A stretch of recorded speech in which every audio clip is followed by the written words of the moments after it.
Pessoal, nessa aula eu vou apresentar o conceito de campo em física e vou definir o campo elétrico. A partir da definição, vamos calcular o campo elétrico para cargas pontuais e para um dipolo elétrico. Um campo é basicamente um conjunto de valores associados a cada ponto do espaço. Mas em física, a palavra campo expressa uma ideia de que uma dada entidade física existe em todos os pontos do espaço. Por exemplo, as temperaturas em cada ponto do espaço no interior de um forno, ou as diferenças de pressões no interior de uma piscina, conforme a gente afunda. Muitas vezes as cores também nos ajudam a representar diferentes valores distribuídos no espaço. Como aqui estamos representando apenas a intensidade da grandeza, esses são chamados campos escalares. É claro que, além da intensidade da grandeza, também podemos associar a cada ponto do espaço uma informação direcional. Dessa forma, desenhamos um vetor em cada ponto do espaço e criamos um campo vetorial. Campos vetoriais são bastante úteis para representar campos de forças, ou velocidades, ou qualquer outra grandeza vetorial. E como é que isso nos ajuda aqui nessa parte do conteúdo? Quando a gente pensa em forças de ação à distância, como a gravidade e a própria força elétrica, os campos são o mecanismo por trás dessas forças. Perceba a diferença. Para Newton, a interação gravitacional entre dois corpos é direta e instantânea. É o corpo A quem atrai o corpo B. Mas no início do século XIX, Michael Faraday propõe um outro mecanismo de comunicação entre os corpos. Primeiro, o corpo A altera ou modifica o espaço à sua volta. E depois o corpo B chega e interage com o espaço alterado. A alteração do espaço torna-se o agente através do qual A e B interagem mutuamente. E é dessa forma que cargas elétricas se comunicam à distância. Desse ponto de vista, carga elétrica é definida como a propriedade da matéria que modifica o campo elétrico do espaço ao seu redor.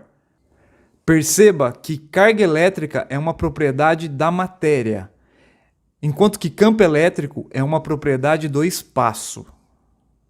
Pensar no espaço vazio como um agente físico repleto de propriedades é bastante recente na história da ciência. Então vamos agora para as definições. O vetor campo elétrico E é gerado por uma carga Qzão. Uma outra carga Qzinho é quem vai interagir com o campo elétrico de Qzão e sentir a ação da força elétrica. Em termos de campos, é assim que a gente define força. Força elétrica sobre a carga Qzinho é definida como o produto de Qzinho com o campo elétrico de Qzão. A unidade de campo elétrico é o Newton por Coulomb. E analisando essa equação vetorial, a gente percebe o seguinte. Se a carga Qzinho for positiva, a força sobre ela apontará na mesma direção e sentido do campo E. Se a carga Qzinho for negativa, a força sobre ela vai apontar na direção oposta ao vetor campo elétrico. Para existir campo elétrico, nós não precisamos de Qzinho. Basta existir Qzão. Se a gente considerar pontos no espaço, um resumo para a visualização do campo elétrico nesses pontos é o seguinte. A direção do vetor é a linha que une a carga Q, que gera o campo, a um ponto P do espaço qualquer, onde a gente quer determinar o campo elétrico. E para o sentido do vetor, a gente usa a regra. Se Q for positiva, os vetores apontam para fora da carga. Se Q for negativa, os vetores apontam no sentido da carga. São todas conclusões diretas da análise dessa equação vetorial, considerando as cargas positiva e negativa de Qzão e Qzinho. Para uma carga pontual, a força elétrica é dada pela lei de Coulomb.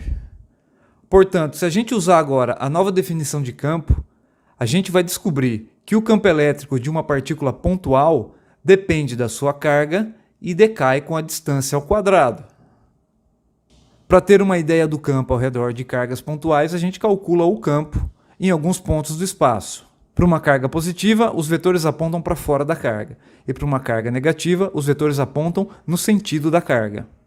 Perceba que os vetores possuem a mesma intensidade em pontos equidistantes das cargas. Uma outra maneira de visualizar o campo elétrico é através das linhas de campo. São linhas imaginárias que tangenciam os vetores campo elétrico em cada ponto. Para cargas pontuais, o esquema é simples. As setas indicam que as linhas saem das cargas positivas e entram nas cargas negativas. Para configurações mais complicadas, a quantidade de linhas ajuda a identificar a quantidade de carga. A carga 1 é positiva, porque linhas saem dela. 2 e 3 são negativas porque linhas entram nelas. Como mais linhas saem de 1, ela possui a maior carga. Como menos linhas chegam em 2, ela possui a menor carga. Se queremos desenhar o vetor campo elétrico em um determinado ponto, devemos desenhá-lo tangente às linhas de campo naquele ponto. Aqui é importante calcularmos o campo elétrico de uma configuração de cargas chamado dipolo elétrico. Um dipolo elétrico é a combinação de duas cargas iguais e opostas, separadas por uma pequena distância. Aqui, a gente vai calcular o campo elétrico a uma distância y do eixo do dipolo, que é o eixo x, exatamente no ponto médio entre as cargas. Como tarefa, você pode calcular o campo em qualquer outro ponto do espaço. No sistema de várias cargas, cada carga contribui com um vetor campo elétrico no ponto P. A carga mais Q contribui com um vetor E1 saindo dela, e a carga menos Q contribui com um vetor E2 apontando para ela. O módulo desses vetores é dado por essas expressões. Estamos considerando cargas pontuais. A distância R de cada carga até o ponto P pode ser descoberta através dessa geometria aqui embaixo, aplicando o teorema de Pitágoras. Vamos substituir a distância R ao quadrado nas fórmulas, e o que a gente vai ter é isso aqui.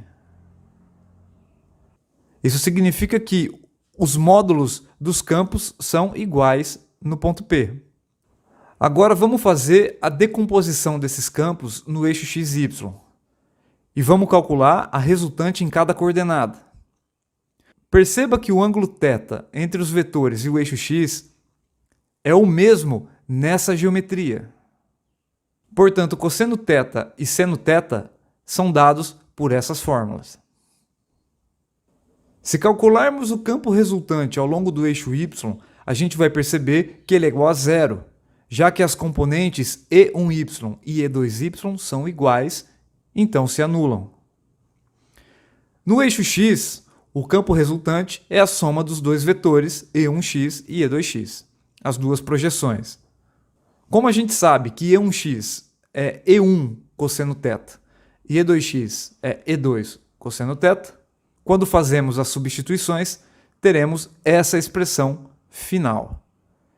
Repita todos os cálculos em casa como tarefa e, de novo, tente calcular o vetor campo elétrico resultante num ponto diferente do ponto P. Dessa resposta é possível perceber que o campo total aponta no sentido positivo de x, e ele decresce conforme nos afastamos das cargas, caminhando sobre o eixo y. Uma visualização das linhas de campo do dipolo é essa daqui. Representando os vetores campo elétrico, a gente tem esse tipo de representação. Lembrando que essa expressão é válida apenas sobre o eixo y, no ponto médio entre as cargas.